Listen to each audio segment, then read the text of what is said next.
Jangan lupa tonton, subscribe, like, and share.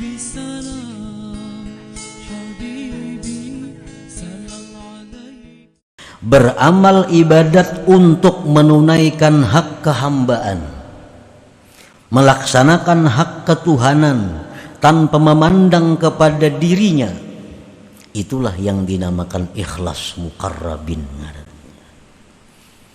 Nah, para muhibbin rahimakumullah, padahal andai kata kita beribadah kepada Allah, sembahyang contohnya, tujuan kita dengan sembahyang itu adalah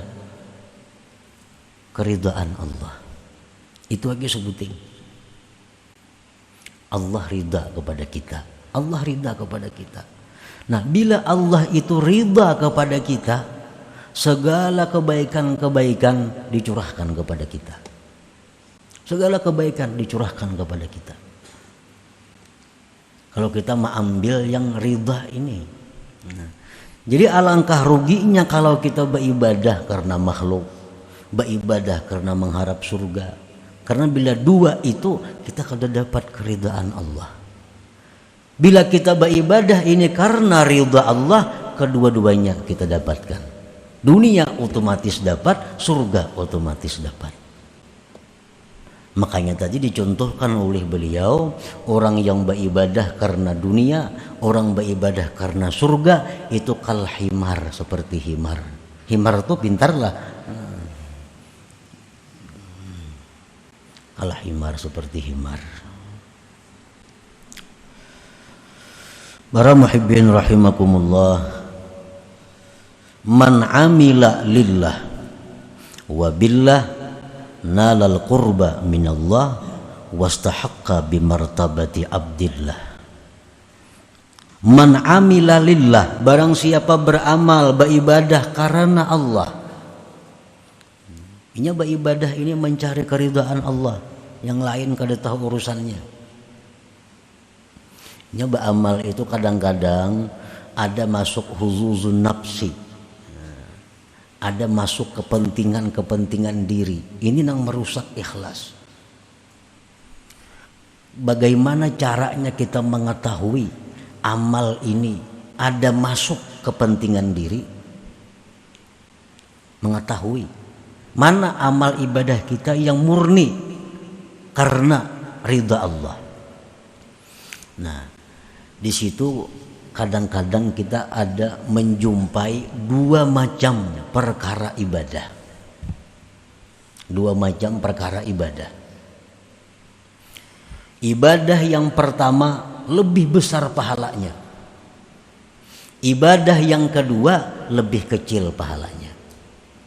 Bila kita memilih ibadah yang kecil pahalanya, berarti di situ ada kepentingan diri.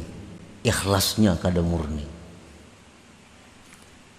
Bila kita mengutamakan ibadah yang besar pahalanya, kita tinggalkan ibadah yang kecil pahalanya, berarti kita mementingkan keridhaan Allah ngarannya. Kita ambil contoh umpamanya. Ini ada orang maulah masjid, memerlukan dana. Dananya misal 10 juta. Ini kita sumbang berpahala. Berpahala ini. Ini perbaikan masjid memerlukan dana 10 juta.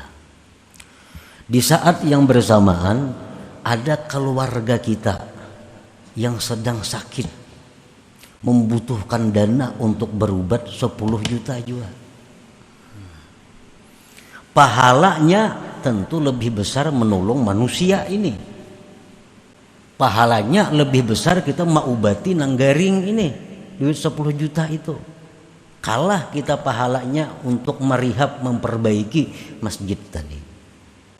Nah, apabila kita ini cenderung, kita ini ingin menggunakan duit ini untuk masjid itu, kita biarkan yang sakit ini sakit, berarti ibadah kita itu kadang mencari keridhaan Allah. Ada kepentingan nafsu di situ masuk. Karena kita menyumbangkan masjid ini diumumkan orang, si anu menyumbang 10 juta. Menyumbang nanggaring, siapa mau makan adalah di masjid mau makan, gak ada. Nah, di situ kita diuji. Setiap dua ibadah yang bertentangan, satu pahala lebih besar. Bila kita melaksanakan pahala yang lebih kecil, di situ karena Allah, karena ada kepentingan-kepentingan nafsu. Nah, para muhibbin rahimakumullah, man amila lillah, barang siapa beramal karena Allah, wabillah, dan dengan Allah. Inya ini beramal mencari keridaan Allah, dan inya pun sadar kawa beramal itu karena ditolong oleh Allah, wabillah ngarannya. Jadi beramal ini karena Allah. Amun merasa seseorang nang beramal kada jadi napa-napa amalnya, itu ujub ngarannya. Ujub tuh ihbatul amal, menggugurkan amal. Nah, barang siapa beramal karena Allah dan dia merasa beramal itu dengan pertolongan Allah, dia akan mencapai kedekatan daripada Allah. Nah, akan mendekatkan kepada Allah. Bila sudah kita dekat kepada Allah, wastahaqqa bi martabati abdillah, kita berhak duduk di martabat abdillah, hamba Allah ngarannya. Nah, para muhibbin rahimakumullah. Jadi kita ini kada semuaan hamba Allah.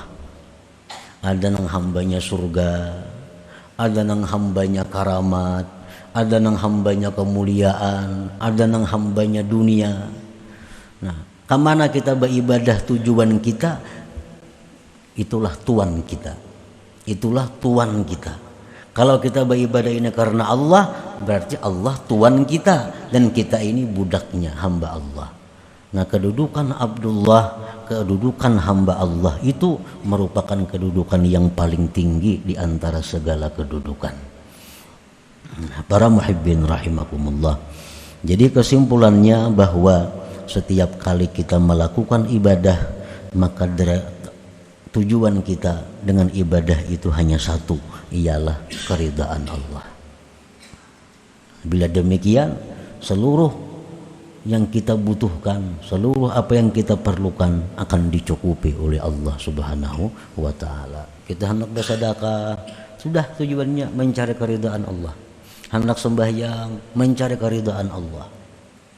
Hendak membaca Quran, cari keridaan Allah. Segala ibadah yang kita lakukan li talabi mardatillah, untuk menuntut keridaan Allah Subhanahu wa taala. Bila demikian otomatis sudah ke surga matinya. Otomatis sudah dunianya akan bahagia. Orang yang diridai Allah.